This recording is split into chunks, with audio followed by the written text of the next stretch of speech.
Zee 24 तास एक पाऊल पुढे।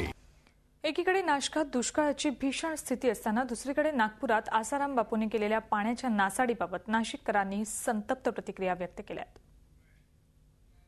ज्या पद्धतीने ते प्रकार चालतो आसाराम बापूंचा की पाणी उडवतायत आणि ते सत्संगच्या माध्यमातून ते सगळं येतंय, तर खूप लिटर पाणी वाया गेलेलं आहे। ते पाण्याचं जर आपण एका दुष्काळापर्यंत जर पोहोचले असते तर कितीतरी लोकांची तहान भागली असते असं मला वाटतं। खेडेगावातले सगळे तरुण पोटासाठी घराला कुलूप लावून मुंबई पुण्याच्या दिशेने गेलेले आहेत। अशा वेळी टँकर मागवून होळी खेळणं, रंगपंचमी खेळणं हे आसाराम बापूंसारख्या संताला शोभलं नाही। जी टीव्हीच्या माध्यमातून मी एकच सांगू इच्छितो, यंदाची होळी रंगपंचमी ही कोरडी खेळावी। मोकळेपणाने असं सांगावंसं वाटतं की ह्यासारख्या बाबांच्या ह्यासारख्या कृत्यांमधनं तुमच्या माझ्यासारख्यांनी धडा घेतला नाही तर आपण स्वतःला अशिक्षित म्हणायला पाहिजे।